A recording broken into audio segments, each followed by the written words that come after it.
If you want to know everything about the players that will be missing in FIFA 23's Ultimate Team, you have to enjoy them as long as you can in FIFA 22. You have chosen the perfect video. Congratulations, give a thumbs up, subscribe and put on the notification bell to join the incredible team of Viva la FIFA. Are you looking to buy these legendary players one more time but you're out of coins? Don't worry, head over to u7buy.com, the best, quickest, most reliable website in the world for your FIFA 22 coins. Head over there right now with the link in the description. Starting the episode off with Mr. Dick Pic himself, Overmars. He was harassing almost every employee that didn't have a dick himself. So that means he was almost harassing 50% of the whole environment. And that is a blow in the face for his family, for Mark himself, because Marky was a legendary winger of the Dutch national team, Arsenal, Barcelona and Ajax Amsterdam, and now a beautiful technical director, signing and selling the best way possible. But as a human being, he failed big time. EA has removed him so far. Now the negotiations, the researches are going on in the Netherlands. Overmars will be put out of the game. And now there is a quiz question. Overmars is only the second icon/legend ever that has been removed from a running FIFA game. Who is the another one? Let me know in the comment section down below. Adebayo Akinfenwa is one of the most legendary, iconic players of the FIFA series. Made big, became famous by KSI. Back in the day, he made beautiful videos about Akinfenwa, Obafemi Martins, that guy, also Emil Heskey, by the way. He put those players on the world charts. Akinfenwa still had a beautiful career. Mr. Beast mode himself. He made more money with his Instagram, his Twitter and merchandise than he actually did as a football player. He played his games in the League 2, League 1 and one season with Wycombe in the Championship. They got relegated, but he doesn't care. He was a great powerhouse in and around the penalty box, and I used him all the time.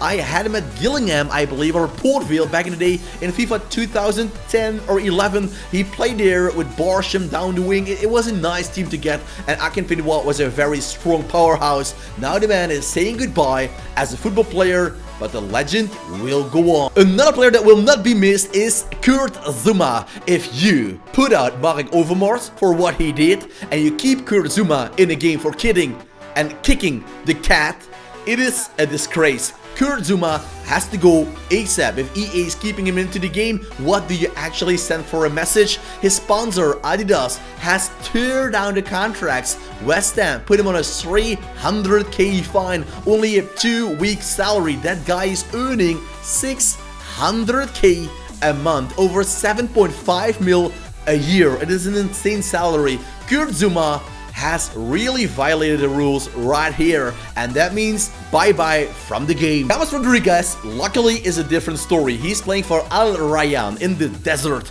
in Qatar, I believe it is, and he is playing a very strong year. You don't have to forget about his beautiful goal at the World Cup 2014, and 8 years later, his career is trash. But well, in the desert, he's still doing a fine job. He's of course the absolute superstar of the team alongside Steven and Zanzi. Al Rayyan is way better than all those other clubs right there. But in his prime, now James is 28 or 29, you expected him to be the beating heart and soul like Toni Kroos and Luka Modric were of Real Madrid.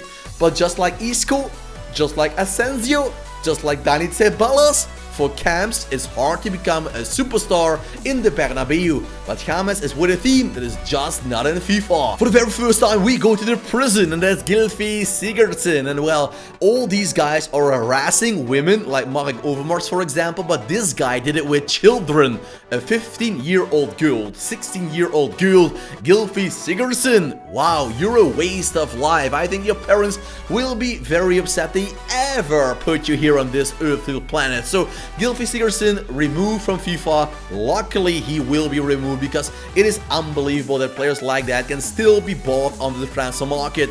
Gylfi is going to jail, and I hope he will stay there for a very long time. Everybody was happy when Paulinho returned in the FIFA game with a switch to Al Ahly in the Saudi League, but that adventure only lasted 1 month.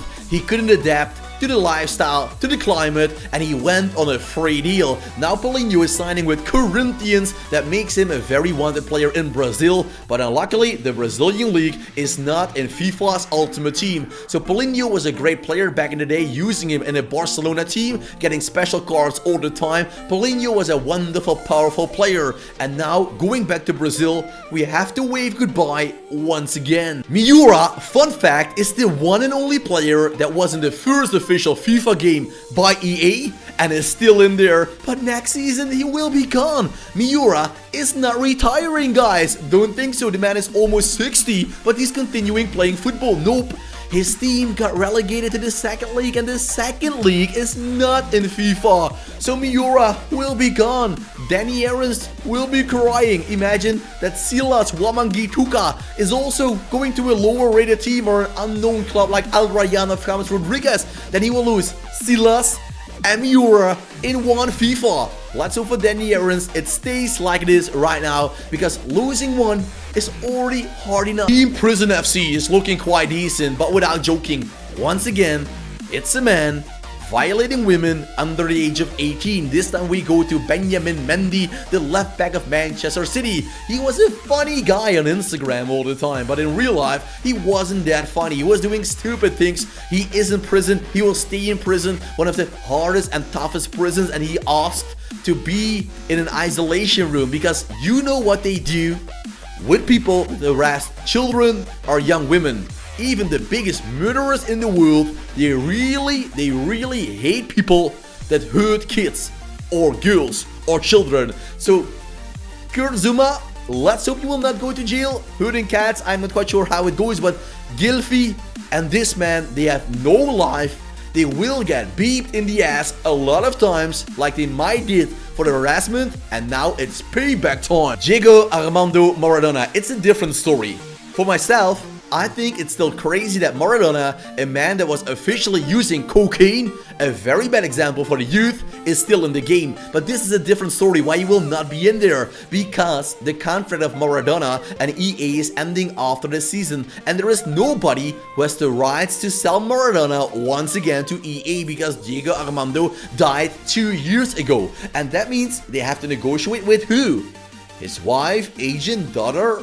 I am not quite sure. EA doesn't know, and as it seems right now, the Maradona contract could be ending, and that means one of the finest players, a horrible person in my opinion, but one of the best players ever, could be removed from the game. Luckily, some players had a fantastic career without something strange happening. Kolarov is a man like that. Seemed to be over the hill at Manchester City, but he played some phenomenal seasons at AS Roma and Inter Milan. We have to give him that. He was 34 already, heading to the Serie A, but just like his teammate back in the day, Mihaljevic, maybe you remember the free kick master of Serbia, this man is also doing a fantastic job with his deadly left foot. What is it with Serbian players and their magical left foot? I don't know. Mihaljevic, if you don't remember him, look it up. Mihaljevic, Inter Milan, free kicks, and you will be blown away. GOSET was one of the craziest guys ever in a FIFA game, because every single year now the 38-year-old was making fun of FIFA. He was never taking a real normal picture. Every single year he had one goal.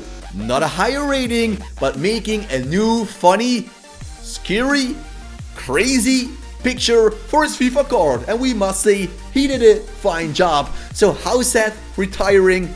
Enjoy that crazy face one last time, because it will be the last. Some stories are just so sad we have to tell them without a smile. Sergio Aguero had a fantastic career, an icon, moment Aguero, we all know that moment. Aguero! And if you don't know what I'm talking about, I think you have no knowledge about football, and I'm not going to tell you that, guys. Just remember, learn it yourself. But Sergio Kun has to retire. His heart failure is giving him no chance. He can't stay on the pitch because he will really take a big risk with his life. And turning 33, that's still very young, had a beautiful career at Atletico as a youngster, coming from Argentina, I believe Newell's Old Boys, correct me if I was wrong, from Atletico Madrid to Manchester City to Barcelona. An easy, sweaty career, you might say, but Aguero did everywhere what he could do, scoring a big amount of goals. So as an icon card, clearly we want to see him back. I just told you this already, Steven Nzonzi is the teammate of James Rodriguez at Al Rayyan. The former winner of the World Cup with France is now playing in the desert as well. Not a big deal because the score was unusable, but still Nzonzi will not be there, not even for squad folder. Another beautiful career ending, and it is Mehdi Benatia. He's saying goodbye to professional football. He had a last year also in the desert. He tried to get a comeback to the Serie A, but he had a beautiful career. He was a superstar for the Moroccan national team and for Juventus in his prime, so nobody is saying anything bad about Benatia. We wish him all the rest and all the best of luck after his career. We might see him back as a coach, a defending coach, or who knows, the national coach of Morocco. Will he end his career after this year? With Fernandinho is always a question mark, but rumors has it that Fernandinho is leaving the club and quitting professional football after the season. Why would you do that? If you're still fit, please go on. But Fernandinho is turning 37 or 38, and looking back on that, he was a beautiful signing for Manchester City. They didn't pay a very big jackpot price for him, I believe 25 or 30 mil. Looking back on that deal, for over 10 years, Fernandinho was the beating heart and soul of the CDM spot. So, great deal, great career, saying goodbye with a smile. It's not ending with a smile for Mason Greenwood, because this kid is going to jail. His career will be over, and from a superstar with millions to make in his life, and a life that is now wasted, the difference can't be bigger. It's like shadow and light, fire and ice, black and white. The difference is insane, and he violated his girlfriend. He will go to jail, and after that nobody will touch you. No really big club is signing a player like that. You cannot do that. That is such a bad example for all the youth players, for all the kids, the girls, the women, the men coming to the stadium. If Mason Greenwood is wearing the same shirt you love for such a long time, so this career is over. I think it's really wise of Manchester not to sack him right now. Wait what will happen in the research, because it can be different in the end. It could be made up. I don't think so, but you never know. But if this man will be going to jail, United should act quickly, and even when he has a big transfer value, say goodbye without any regret. What do you think, guys? Who will you miss the most in FIFA 23? Who has the biggest wasted career? Drop it in the comment section, give a thumbs up on the video, subscribe for more, and put on the notification bell, and click the I button for more FIFA 23 and FIFA 22 content. See you back in the flash if you click the I.